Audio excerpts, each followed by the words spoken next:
Saat orang lagi fokus ke Jo dan perempuan yang baik hati ini, aku malah mati dia ada ujung kaki. Napak tanah kok dia. Manusia kok dia. Orang kawan aku juga nengok semua. Tapi makin aku tengok, makin merinding aku. Astaganya. Apa ya gitu loh.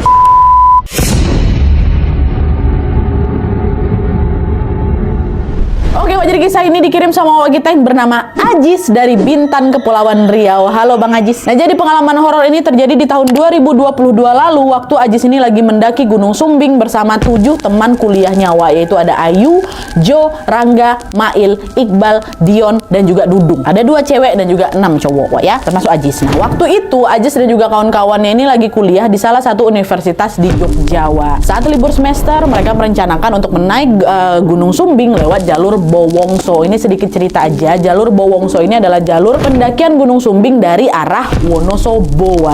Jalur ini cocok sekali untuk pendaki pemula karena medannya juga nggak terlalu curam. Dan di sana ada 3 pos utama. Pos pertama adalah Taman Asmara, pos kedua adalah pos Bogel, dan pos ketiga adalah pos Zoro. Nah, pos antara pos 2 sama pos 3 ini ada area camp, namanya camp Gajahan, yang biasanya dipakai untuk mendirikan tenda sebelum akhirnya summit atau lanjut ke puncak gitu. Kebetulan Wak, Ajis dan juga teman-teman ini memang baru pertama kali tuh mendaki Gunung Sumbing. Bahkan bagi Bang Ajis ini adalah pendakian pertamanya gitu loh. Teman-temannya ada yang beberapa yang udah pernah naik gunung, tapi untuk Bang Ajis ini baru kali pertama dia mendaki gunung gitu. Makanya mereka juga milih jalur Bowongso yang nggak terlalu terjal lah gitu. Dah, sesuai rencana, Ajis dan juga rombongan ini pun berangkat dari Jogja jam 5 sore dan tiba di base camp Bowongso sekitar jam 10 malam. Mereka nggak langsung mendaki tuh, tapi memutuskan untuk istirahat dulu semalam di base camp yang ada di bawah supaya badan mereka ini fit waktu mendaki. Barulah di pagi harinya mereka mulai siap-siap dan juga registrasi. Waktu registrasi Wak, pihak penjaga base camp ini ngasih bungkusan plastik ke mereka. Bungkusan plastik itu berisi air gula. Saya bilang, si penjaga ini bilang, ini air gula ya, disimpan, jaga-jaga kalau misalnya ada yang kecapean di tengah jalan. Nah, air gula ini Wak, ternyata bukan sembarangan minuman gitu loh. Fungsinya untuk jaga-jaga kalau di tengah jalan ada yang kehabisan tenaga atau misalnya gula darahnya turun drastis kayak gitu kan, karena air gula ini bisa langsung diserap tubuh dan bisa bikin badan cepat balik bertenaga lagi. Jadi semacam apa ya, semacam pertolongan pertama darurat gitulah untuk para pendaki ini. Udah dikasih satu-satu. Oh baik Pak gitu. Penjaga base camp nanya lagi, di antara kalian ada yang lagi datang bulan nggak atau lagi haid nih, mohon maaf. Jo nyaut, oh saya Pak. Jo ini perempuan ya. Saya Pak. Kenapa Pak? Katanya, oh kalau gitu mbaknya daki sampai camp Gajahan aja, nggak bisa kalau sampai puncak. Katanya, lo kenapa Pak? Itu sudah aturan di sini, mbak ikutin aja, kata si penjaga. Dah lah itu kan. Nah, setelah urusan registrasi selesai, Aji sama rombongannya pun mulailah mendaki sekitar jam setengah 8 pagi. Normalnya Wak, pendakian sampai ke puncak itu membutuhkan waktu sekitar 7-8 jam kalau cuaca mendukung. Nah, kebetulan cuaca pagi itu juga cerah nih. Mereka pun mulailah ini mendaki menuju ke pos 1. Perjalanan sampai ke pos 1 itu relatif aman Wak, karena jalannya juga masih landai lah gitu kan. Mereka sampai di sana di pos 1 ini sekitar jam 9 pagi. Mereka istirahat sebentar, menikmati pemandangan dan lanjut lagi mendaki ke pos 2 atau pos Bogel. Tapi berbeda dari medan sebelumnya yang masih landai Wak, kali ini mereka sudah mulai ngelewatin area tanjakan tuh. Meski juga nggak begitu ekstrim, tanjakan itu cukup menguras tenaga. Ditambah lagi cuaca yang awalnya cerah-cerah aja itu tiba-tiba mulai berubah. Kabut mulai turun, langit mendung, dan suhu udara juga berubah drastis waktu itu. Kondisi itu bikin Ayu, kawan yang perempuan satu lagi nih, menggigil. Badannya juga ikutan lemas nih, jadi dia pun harus jalan sambil dirangkul sama kawannya. Ngelihat itu, Ajis, Wawak kita ini ngomong ke kawan-kawannya, weh nanti kita dirikan tenda dulu aja nggak di pos 2, kayaknya mau hujan deras lah ini. Ayu juga kayak butuh istirahat katanya. Kawan-kawan yang lain setuju, mereka pun bergegas lah itu kan, ngelanjutin lagi perjalanan sampailah akhirnya tiba di pos Bogel atau pos 2 sekitar jam 11 siang. Begitu tiba di sana, mereka langsung dirikan tenda Wak. 1 tenda untuk cewek, Ayu sama Jo, 2 tenda lagi untuk cowok. Tenda A diisi Ajis, Dudung, Dion, tenda B diisi Mail, Iqbal, sama Rangga. Dah, gak lama setelah tendanya berdiri, ternyata betul hujan turun deras sekali, disertai juga sama angin kencang. Nah, di tengah situasi itu, kondisi si Ayu yang awalnya udah lemas ini makin drop lagi. Padahal nih Wak ya, aslinya kalau semuanya tuh fit dan juga cuaca mendukung nih, mereka bisa sampai puncak hari itu juga loh. Tapi karena kondisinya memang tidak memungkinkan, akhirnya mereka sepakat untuk istirahat lah itu di pos 2. Dan siapa sangka, disitulah gangguan demi gangguan mulai terjadi waktu istirahat di pos 2 ini. Jadi ceritanya, hujan badai yang sejak siang mengguyur itu Wak, baru reda kapan? Malam harinya baru reda Nadia katanya. Di saat yang sama kondisi Ayu juga alhamdulillah sudah mulai membaik itu. Cuman memang mereka tetap memilih istirahat di tenda masing-masing. Ya kan lagi hujan-hujan ya kan. Mereka ngumpulin energi untuk bisa mendaki besok paginya. Tapi sekitar jam 9 malam pas mereka udah mau tidur nih, Ajis, Dudung sama Dion yang ada di tenda cowok yang satu nih, yang tenda A itu, dengar ada suara langkah kaki masuk ke area pos 2. Mereka juga dengar ada orang yang lagi ngediriin tenda Wak, di dekat mereka. Ya kan tenda mereka 3. Mereka dengar ada seorang datang dan ada kegiatan mau bangun tenda. Ajis mikir, oh ada rombongan lain yang baru datang nih gitu kan. Dan bener aja, beberapa saat setelahnya Ajis, Dudung sama Dion ini dengar, sama-sama dengar bertiga nih Nadia. Kami dengar ada suara orang yang ngobrol dari arah tenda sebelah kami. Suara mereka cukup keras karena mereka juga ketawa-ketawa gitu kan. Dan sempat juga keributan dari suara ketawa-ketawa mereka ini bikin kami agak terganggu. Tapi kami juga nggak berani negur karena dia. Dan kami milih aja diam gitu sambil berusaha memejamkan mata. Tapi ada orang di luar ramai-ramai gitu. Kami diamin, makin malam suara rombongannya malah makin rame Nad. Dan di saat yang sama nih entah kenapa hawa tenda kami itu tiba-tiba pengap kali rasanya. Macam ada banyak orang dalam tenda itu. Padahal tendanya cukup luas loh untuk kami bertiga itu. Cuma tiba-tiba pengap. Kalian ngerasa ngap nggak sih? Ajis nanya. Iya weh. Kok tiba-tiba panas sekali ya, padahal kita cuma bertiga aja dari tadi juga nggak kenapa-napa. Ada nggak beres nggak nih Wak? Kata si Ajis. Udah nggak usah terlalu dipikirin, kata si Dion. Mending kita berdoa aja. Abis itu kita langsung tidur, simpan energi, besok kita mau ngedaki, kata si Dion kan. Dah lah tuh, mereka bertiga pun dah nggak mau mikir aneh-aneh. Cuma malam itu udah tiba-tiba pengap itu tendanya mereka. Dah Ajis pun ketiduran tuh Wak. Cuma waktu aku lagi tidurin dia, tiba-tiba si Ajis nih mimpi Wak, didatangi seorang perempuan asing. Ya, Ajis nggak pernah lihat orang itu sebelumnya. Perempuan itu nggak senyum, dia datang. Dia nggak senyum, nggak nyapa, mukanya datar aja. Tapi dia nyodorin bungkusan plastik hitam, Nan. Aku nggak tahu apa isi bungkusan itu. Gegara pas aku udah ambil, mau kubuka, aku terbangun. Dari mimpi gue gegara ketetesan sama air dari dalam tenda. Pas aku tengok jam, udah jam 3 pagi. Nah, pas aku bangun mimpi itu suasana tenda tuh makin pengap lagi, Nadia. Makin pengap. Gak enak lah perasaan aku ini. Kenapa ya? Ngapa mimpi aku tadi itu? Apa bisa aku bangun tendanya makin pengap lagi? Yang aku mimpiin itu siapa? Jangan-jangan dia sosok penunggu di sini pula. Ajis takut Wak. Di situ dia kayak berusaha positif thinking. Udahlah udah nggak. Cuman bunga tidur aja kebetulan. Mungkin aku juga tadi lagi takut apa kayak gimana. Makanya aku kepikiran bawa ke mimpi. Dah nggak usah aku pikirkan lagi, kata si Ajis. Ajis juga nggak mau tuh nyeritain itu ke kawan-kawannya kan. Nggak mau ngebangunin kawannya gara-gara takut juga nanti mungkin mereka jadi panik apa gimana. Dah. Ajis coba tidur lagi, nggak bisa tidur aku, nggak bisa tidur sampai sekitar jam 4 pagi, nggak bisa tidur, baru aku bangunin kawan-kawanku kan, bangun, udah subuh gitu kan. Nah mereka ini bangun, sholat subuh dulu kami, dan baru kami siap-siap melanjutkan pendakian sebelum matahari terbit. Dah waktu lagi siap-siap ini, mereka kan keluar tenda. Di situ pemandangan pertama yang kami lihat adalah ada satu tenda dome apa pokoknya tulisannya dome lah, bacanya apa nih, dom lah kita bilang ya, tenda dom kecil yang berdiri di dekat tendanya si Ajis, tenda kecil, tenda dome itu. Ajis ngebatin, oh ini pasti mereka nih yang tadi malam berisik. Tapi kok cuma satu tenda aja ya, kecil pula, kayaknya nggak mungkin lah mereka ramean tidur di satu tenda.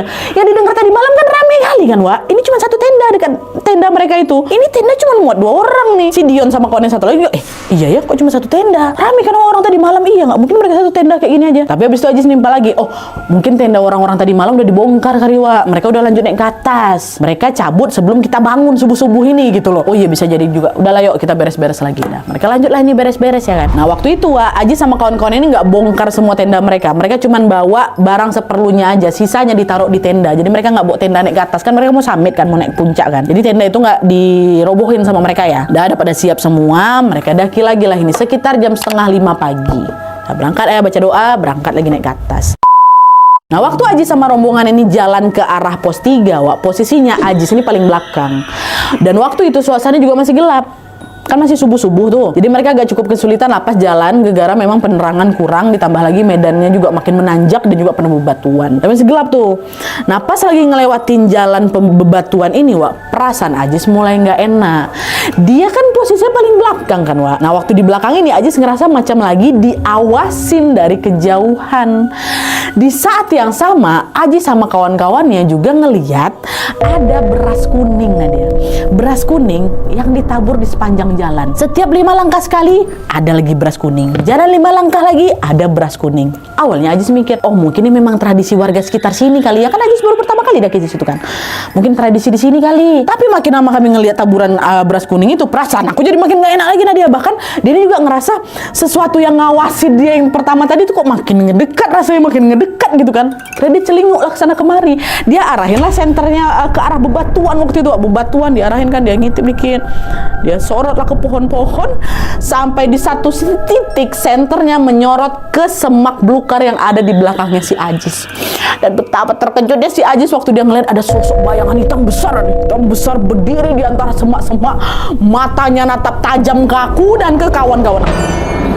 Gitu. Ajis langsung astagfirullahaladzim gitu. Dia langsung mendekat mulutnya, takut kelepasan teriak nih. Dia kan paling belakang nih. Nanti kalau aku teriak banyak orang depan ya kan. Tapi di situ rasa asli jantung aku macam mau copot. Nah, dia terkejut. Aku lihat. Astagfirullah, aku tengok lagi masih ada di belakang. Akhirnya Ajis ngomong, cepat jalannya bisa nggak biar sampai atas kita nggak kesiangan ini nggak seru nih kalau misalnya di puncak ketutup kabut. Aku udah lama tidur dekat tuh dia. Aku tengok lagi masih ada dia. Kawan-kawan nggak tahu ya kalau Ajis lagi ketakutan. Akhirnya udah mereka nurut aja. Yo, cepat lagi gitu. Udah, jalan cepat lagi mereka. Jangan cepat. Tapi di tengah perjalanan, Jo yang perempuan tadi yang lagi main saat itu, Jo bertingkah aneh. Jo tiba-tiba berhenti, dia jongkok sambil lihat pungutin itu taburan-taburan beras kuning tuh. Dicemilin sama dia beras tuh. Asli ketawa. Suaranya juga macam suara anak kecil, Wak. Ya Allah, itu aja langsung. Jo, kerasukan dia nih, Wak. Langsung panik lah itu kawan-kawannya kan. Mereka langsung ngerubunin Jo sambil, Jo, jangan kau makan itu berasnya. Istighfar, Jo, istighfar. Nggak, Jo. Kunyah-kunyah sama dia. Mereka berusaha nyadarin, baca doa juga. Untungnya nggak lama setelah itu sadar si Jo. Ngapa aku jongkok di sini, Ngapa nih? Kok ada beras di tangan aku? Ajis nyaut, kok tadi kecapean, Jo. Terus kau istirahat duduk situ, ketempel itu mungkin tanganmu sama si beras. Udah buang aja berasnya, yuk lanjut jalan lagi. Bohong memang si Ajis itu, Wak. Sengaja biar si Jo ini nggak panik kan. Untuk semua juga kompak. Yo Jo, udah jalan kita lagi. Lanjutlah jalan lagi dan sampailah mereka. Sebelum mereka sampai summit itu, sebelum sampai puncak, mereka sampai di camp Gajahan dulu nih. Nah di camp Gajahan, Wak, mereka sempat istirahat sekalian juga nunggu langit terang. Nah pas lagi istirahat ini, si Mail keingat pesan dari pihak base camp. Base camp bilang apa?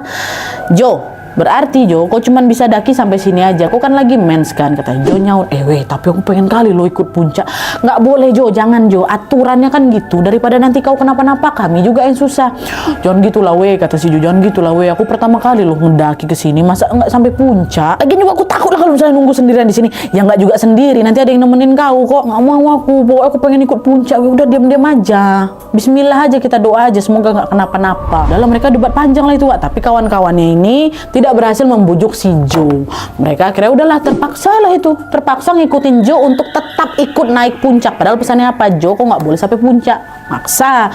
Udah, akhirnya di jam 6:30 pagi mereka lanjut lagi, Wak, mendaki menuju ke pos 3. Nah awalnya perjalanan ke pos 3 ini lancar-lancar aja, memang cuaca di area Gunung Sumbing itu cukup cerah dan kondisi tubuh mereka juga fit itu. Nah di sini Ajis juga kalau dia udah nggak ngelihat taburan beras kuning itu lagi, udah nggak ada. Dia terakhir kali ngelihat beras kuning itu waktu kami mau masuk ke camp Gajahan, habis itu hilang. Nah dia udah nggak ada lagi, udah kan.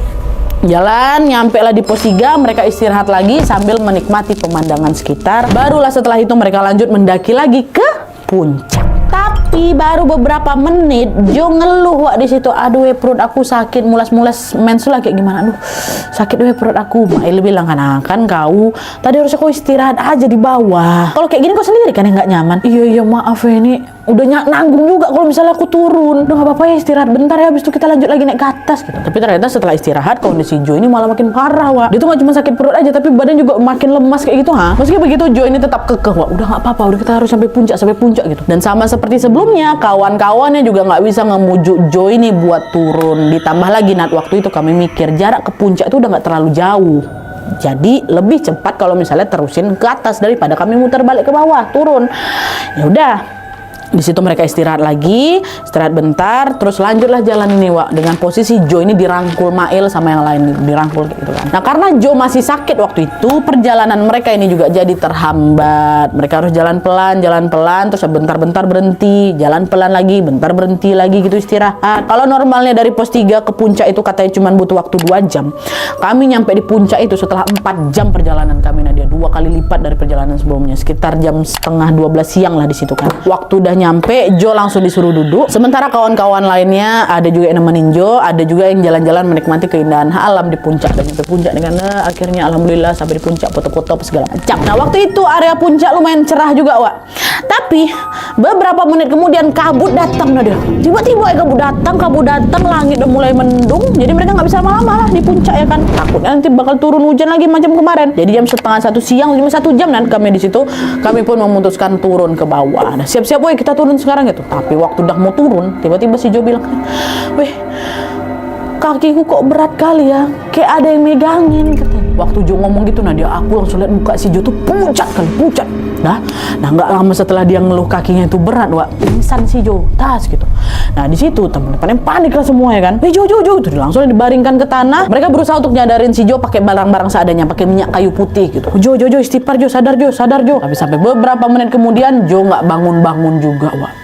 Sampailah di satu titik itu kabut tuh makin pekat, langit juga makin gelap aja, sama yang lain makin panik. Mungkin kami biarin Joe kehujanan di puncak, Nadia, sedangkan juga kami tuh nggak bisa ngediriin tenda di sana kan, tenda kami di bawah. Jadi apa? Ini harus digendong nih si Joe kan rame-rame untuk turun ke pos 2. Cuma belum sempat tubuhnya itu diangkat, badan si Joe tuh belum sempat diangkat, Wak. Tiba-tiba matanya melotot, mata si Joe, tatapan matanya juga kosong. Nggak lama setelah itu ketawa si Joe. Lagi-lagi suaranya tuh macam anak kecil.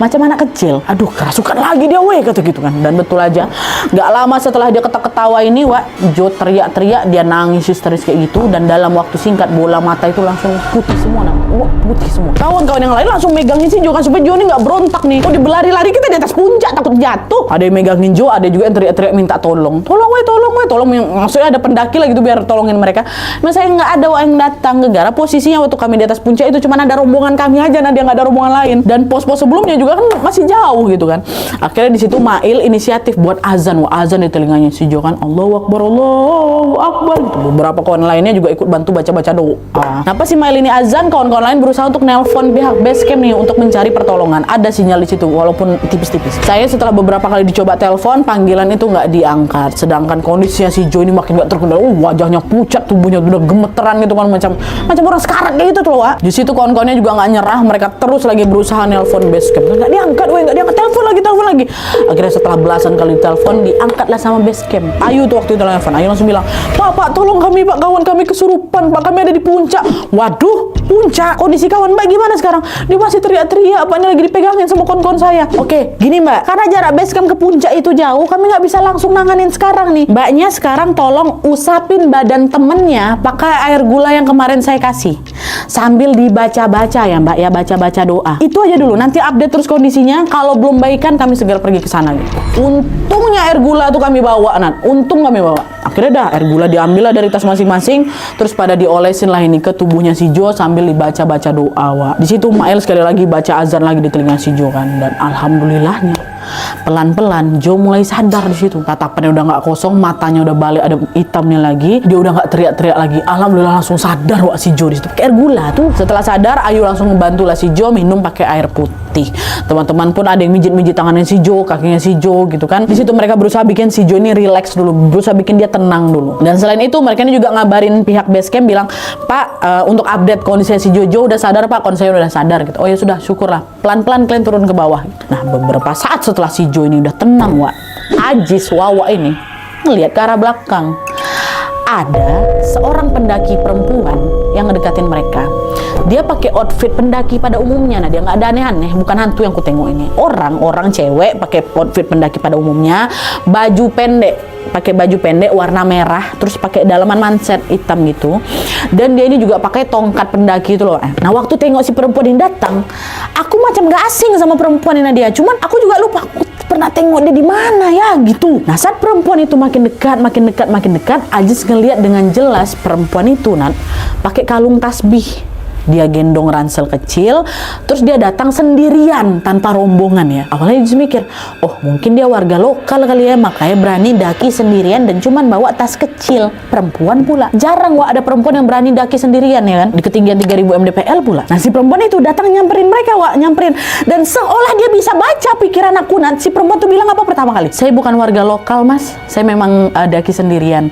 Oh ya temannya kenapa? Tiba-tiba ngomong kayak gitu. Kok tahu dia? Dalam hati aku bilang ini warga lokal nih. Tiba-tiba kayak itu dia ngomongnya. Tapi aja sih udahlah, dia nggak menanggapi soal itu. Dia kan fokus ke kawan yang lagi kesurupan ini kan, yang baru aja selesai kesurupan. Akhirnya aja yang ngejawab atau si perempuan yang nanya, oh dia habis kesurupan tadi mbak, makanya masih lemes gitu. Oh gitu. Ini kebetulan saya ada nasi bungkus, dimakan mbaknya ya, biar tenaganya pulih katanya. Oh boleh mbak. Kebetulan teman saya ini juga belum makan katanya. Perempuan ini waktu dia ngomong itu dia ngeluarin kantong plastik hitam, itu isinya makanan. Waktu aku tengok dia keluarin itu, oh Ajis langsung dejavu di sini. Kok aku macam pernah tengok ini ya? Coba ingat lagi, masih belum ingat dia di sini. Apa ya, macam pernah tengok ini, macam dejavu ini. Apa ini ya? Perempuan bawa kantong hitam. Nah perempuan itu ngasih tuh makanan itu ke Jo. Dan habis itu tiba-tiba dia bilang kayak gini, sebenarnya saya udah lihat dari kejauhan kalau teman kalian ini, mbak ini udah diikuti sosok anak kecil. Nah pas dengar itu kawan-kawan yang lain pun langsung kaget ya kan. Iya mbak, diikuti anak kecil mbak. Nah waktu dia ngomong kayak gitu langsung merinding aku langsung astagfirullahaladzim. Aku merinding bukan karena ada sosok anak kecil yang ngikutin si Jo, itu bukan. Di situ aku langsung ingat kalau aku pernah ngelihat perempuan baju merah ini. Di mana? Bukan di tempat lain, bukan di kota lain, bukan di mana-mana. Aku nengok dia tadi malam di mimpi aku. Kalian ingat kan waktu di pos 2 kan Ajis mimpi dia ngelihat ada perempuan ngasih kantong hitam. Nah postur sama pakaian yang dipakai perempuan dekat depan mata aku yang lagi ngasih makan ke si Jo ini, mana dia mirip persis sekali sama perempuan yang tadi malam ngasih aku bingkisan hitam itu. Bahkan bungkusan plastik hitamnya pun sama, diikatnya sama. Iya dia di mimpi aku. Ya ada di sini ya. Langsung mikir aneh-aneh aku di situ. Nadia, ini betul manusia apa bukan ya? Apa aku ada kelebihan ini untuk melihat masa depan dalam mimpi aku? Tapi apa ini ya? Di saat orang lagi fokus ke Jo dan perempuan yang baik hati ini, aku malah kok mati dia ada ujung kaki. Napak tanah kok dia. Manusia kok dia. Orang kawan aku juga nengok semua. Tapi makin aku tengok makin merinding aku. Astaga, apa ya gitu loh. Sampai akhirnya perempuan tuh ngomong lagi, udah lebih baik kalian segera turun sebelum maghrib. Di sini udah nggak aman katanya. Tuh setelah ngomong kayak gitu dia langsung pamit nih. Dia pamit turun tanpa ngomong apa-apa. Jadi dia naik ke atas itu bukan untuk menikmati pemandangan. Nah dia kalau memang dia pendaki biasa nih enggak. Dia datang ngasih makan, abis itu dia langsung turun. Dah bahkan nggak sampai 5 menit tuh nanti perempuan tuh udah ngilang aja. Mana? Wih. Mana perempuan tuh? Ada, hilang. Cuma yang lain masih positif thinking nih. Mungkin kan memang turun jalan kan belok-belok, nggak bisa langsung kita amatin macam kita nengok dia di jalan lurus kan, nggak bisa. Perasaan aku yang makin gak enak. Tapi di situ aku nggak mau cerita ke kawan-kawan aku, takut makin panik lagi lah ya kan. Apalagi kalau di si Jo juga masih lemah. Nah akhirnya Ajis pun ngajaklah mereka untuk berkemas dan segera turun ke bawah. Tapi ternyata belum selesai di sini Wak ya, belum. Karena selama perjalanan turun ini lagi-lagi mereka diganggu sama berbagai hal mistis yang bikin mereka ya Allah trauma Wak sampai sekarang. Jadi waktu perjalanan turun ini Wak, Jo digendong sama si Mail karena kondisi tubuhnya kan juga masih lemes ya kan.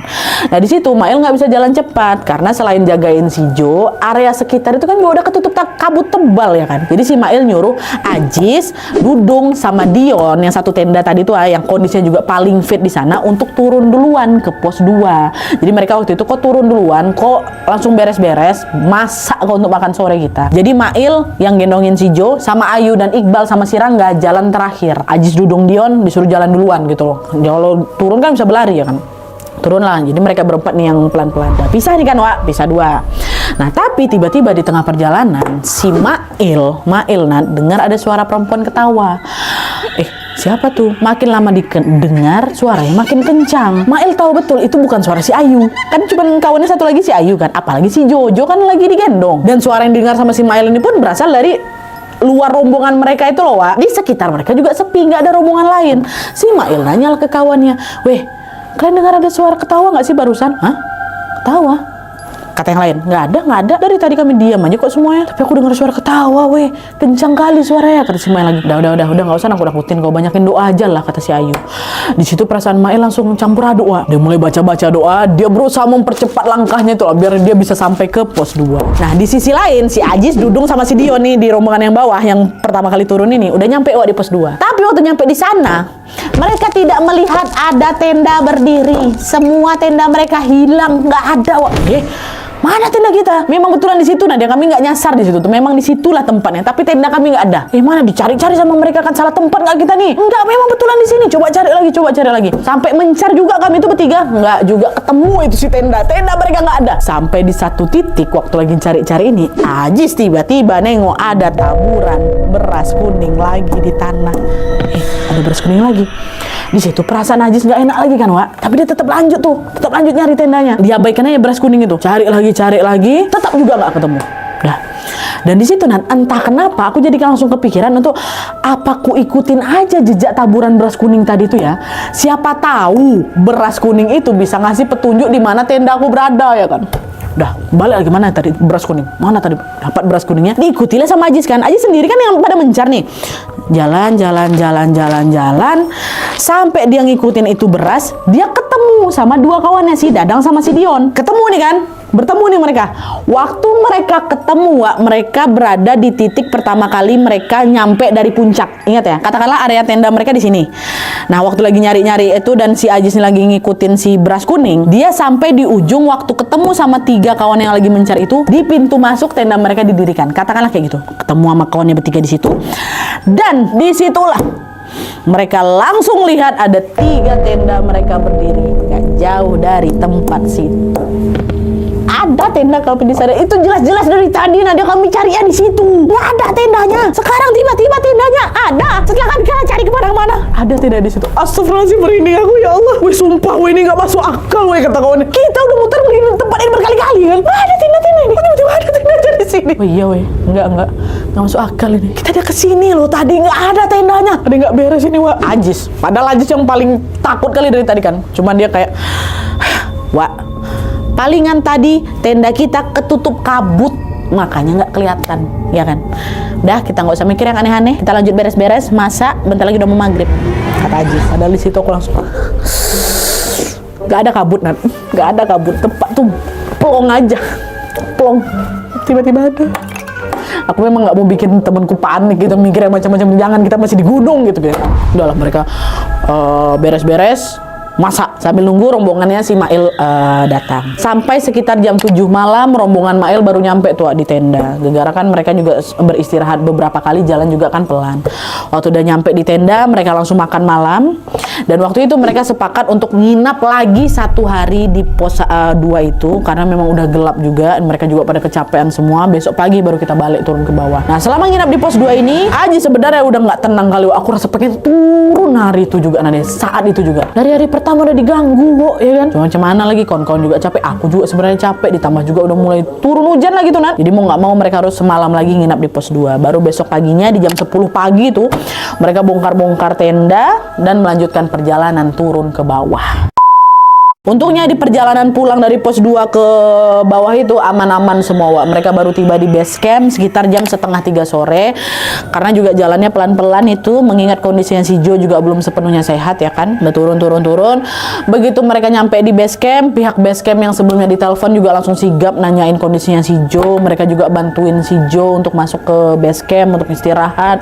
Mereka siapin kayak yang anget-anget kayak gitulah. Sementara Aji sama yang lainnya ikut juga masuk ke base camp, ketemu juga sama beberapa rombongan lain yang lagi istirahat juga gitu. Nah, di antara rombongan itu Aji sama kawan-kawannya ketemu sama satu pendaki. Wah, ini kita sebut aja lah nama pendakinya Benny ya.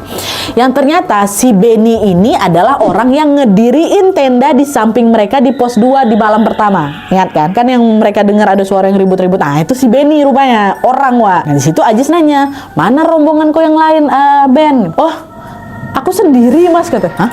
Sendiri?" Wah, mungkin kan? Orang jelas-jelas malam tuh kami dengar tenda kalian berisik kali kok, ramai orang ngobrol. Dudung sama si Dion nyaut, kan mereka satu tenda. "Iya, aku juga dengar. Ramean kan kok, gak sendiri kan kok?" Bingung si Benny. "Hah?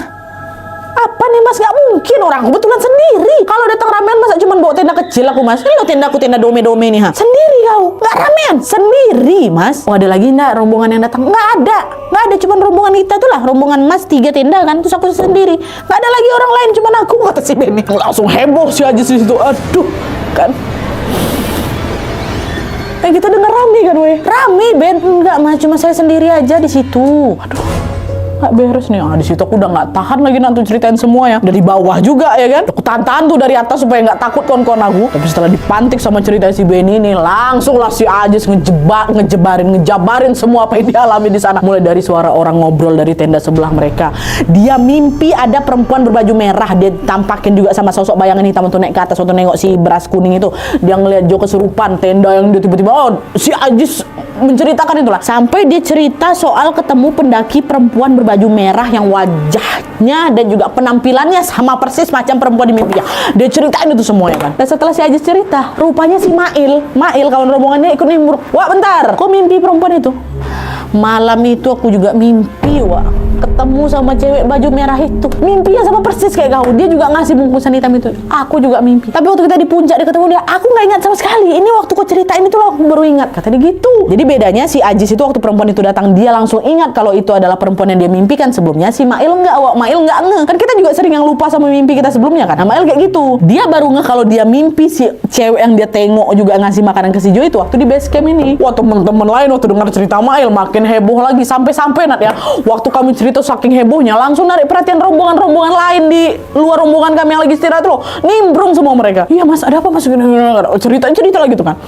Dan kalian tahu beberapa dari mereka cerita setelah dengar cerita mimpinya si Aji sama si Mael itu, salah satu di antara mereka bilang kalau ciri-ciri perempuan di mimpinya si Aji sama mimpinya Mael itu sama perempuan yang ngasih bungkusan nasi ke Jo itu sama persis dengan ciri-ciri pendaki yang baru saja meninggal beberapa waktu lalu di Gunung Sumbing. Mereka tahu informasi itu dari pendaki sebelumnya kalau ada perempuan yang baru saja meninggal di sana dengan ciri-ciri yang disebutkan mereka tadi. Ditambah lagi, pas ditanya ke petugas base camp, di hari itu mulai dari mereka mendaki atau sesudah mereka turun, sebelum dan sesudah itu, tidak ada pendaki perempuan sendirian yang naik ke Sumbing. Kan harus registrasi kan? Nggak ada yang sendirian. Perempuan pula nggak ada. Jadi kemungkinan besar Nat, perempuan yang ngasih makanan ke si Jo itu adalah arwah dari perempuan yang meninggal itu. Apa nggak langsung tersiok kami di situ Nat? Astagfirullahaladzim, udah nggak bisa berkata-kata lagi kami di sana. Pendakian pertamaku bahkan ini kan. Pendakian pertamaku yang harusnya menyenangkan ternyata justru dipenuhi dengan kejadian mistis yang tidak akan pernah aku bayangkan sebelumnya. Sampai didatangi sama arwah gentayangan tuh loh, Wak. Entah apa maksud sosok itu ngasih bungkusan makanan ke si Jo itu. Jo juga ada makan semua makanannya, makanan nasi. Tapi yang jelas Aji sama kawan-kawannya nggak bisa ngelupain kejadian itu. Pasti. Tapi untungnya setelah mereka sampai di base camp, mereka udah nggak diganggu-ganggu lagi, Wak. Dan mereka juga memilih untuk istirahat lagi di base camp sampai kondisi si Jo itu betul-betul membaik. Barulah di keesokan harinya mereka balik ke Jogja. Ya gitu ceritanya. Oke Wak, jadi itu tadi pengalaman horor yang dialami Ajis dan juga kawan-kawannya waktu mereka lagi mendaki Gunung Sumbing. Mereka yang awalnya excited kali ya kan sama pendakian ini, justru dibikin shock sama berbagai kejadian mistis selama mereka mendaki ini. Sampai-sampai Ajis nih Wak kita ini bilang kalau karena kejadian ini Nadia, aku masih takut loh ngedaki lagi. Ya gara-gara itu. Bisa bayangin gak Wak, secampur aduk apa perasaan dia waktu ada di gunung tuh Dia nahan ya, aku tahan dia biar aku gak cerita sama kawan-kawan aku kan. Aku pendam, takut aku tuh sendirian. Baru nyampe di bawah tuh aku baru berani cerita semuanya. Aji sama kawan-kawannya sama sekali tidak menyangka bakal mengalami banyak gangguan seperti ini. Padahal juga selama mereka mendaki, mereka anteng-anteng aja, gak bikin kacau juga, gak ngelakuin hal-hal aneh. Cuma ya memang itulah dia kesalahannya si Jo, udah diingetin, mens gak usah sampai puncak. Sampai puncak mereka. Entah memang gangguan-gangguan itu muncul karena kami melanggar aturan itu atau memang kami udah diincar sejak awal waktu mendaki Nadia. Tapi yang jelas setiap tempat ya, apalagi alam pasti menyimpan cerita mistisnya masing-masing, Wak. Jadi ada baiknya setiap kali berkunjung ke tempat-tempat baru, apalagi gunung, Wak, ya, perbanyaklah membaca doa. Dan misalnya juga ada larangan atau pantangan-pantangan tertentu, udah lebih baik udah dipatuhi aja, udah demi keselamatan bersama kok. Kalau kalian sendiri pernah juga nggak ngalamin kejadian serem waktu lagi mendaki di gunung, atau mungkin di alam lain, entah mungkin ke pantai kan, entah kemana kah, boleh tambahin juga di kolom komentar. Oke, Wak, jadi sekian dulu videonya. Terima kasih banyak yang sudah menonton. Kalau kalian suka video ini, klik like-nya. Jangan lupa komen di bawah untuk ide dan saran-saran untuk selanjutnya. See you next video, Wak. Bye.